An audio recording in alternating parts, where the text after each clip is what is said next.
करेलों को मैंने छील के क्रश करके बीज निकाल के और नमक लगा के अभी थोड़ी देर के लिए रख लहसुन डाल के। ठीक है, अब हम इसमें मसाले डालेंगे जी। अब हम इसमें डालेंगे मसाले ज़ीरा, लौंग, काली मिर्च, लाल मिर्च, धनिया, हल्दी, नमक।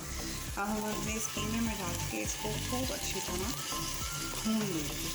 ठीक है, पानी डाल के भूनना है, तेल ऊपर प्रॉपर नहीं आया। जब बिल्कुल भून जाएगा तो हम इसमें टमाटर काट के इसको हल्का सा पका लेंगे। हमारा देखिए तेल ऊपर आ गया था। अब हमने टमाटर डाल के इसको हम 2 मिनट के लिए ढक, इसमें नमक डाल के खूब अच्छी तरह इसको मिक्स करेंगे।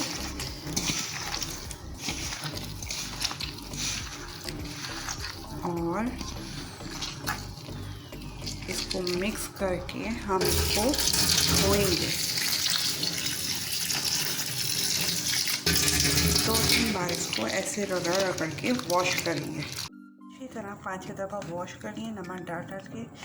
अब हम इसको खूब दोनों हाथों से इस तरीके से रगड़ेंगे, कस के दबाएंगे। मैं भी एक हाथ में मेरे फूले बना, मैं आपको कस के रगड़ के देते हैं। चले इस तरीके से देखिए, इसका पानी निकल रहा है। खूब अच्छी तरह इसको ड्राई करके इसको हम निकाल के कि इसका पानी पूरा निकल जाए ताकि कड़वाहट ख़त्म हो जाए। हमें ये सारे इस तरीके देखिए ख़त्म हो गया इसका पानी। देखें, हमने ये खूब अच्छी तरह इसको निचोड़ लिया कि इसमें पानी बिल्कुल नहीं है। देखें, बिल्कुल ड्राई हो चुके हैं। अब हमने एक पैन लिया है, उसमें तेल डाल के इसको गर्म किया और हम इसको गोल्डन फ्राई करके निकाल लेंगे, थोड़ा थोड़ा डाल के। ठीक है, अब हम ये थोड़ी बिल्कुल हल्की आंच में रह के हम इसको थोड़ा फ्राई करके एक प्लेट में अलग निकाल लेंगे। हमारा ये करेला देखें इस तरह डाल के हमें इसको गोल्डन ब्राउन कर लेना है। अभी गोल्डन ब्राउन नहीं है, हमें इसको थोड़े ज़्यादा तेल में गोल्डन ब्राउन करना है। ठीक है, चलो हल्का फ्राई।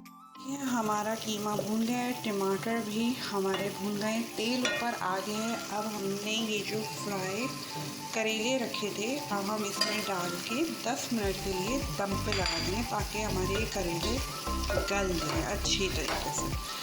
ठीक है, अब हम जब तक हमारे कीमा पक रहा है, जब तक हमने ये सौंफ और ज़ीरा ले लिया है। ठीक है, तो हम इसको पीस लेते हैं मशीन में। फाइन चॉपर पे लगाया हुआ था, तो उसके बीच में हमने हरी मिर्च, तली हुई प्याज और हमने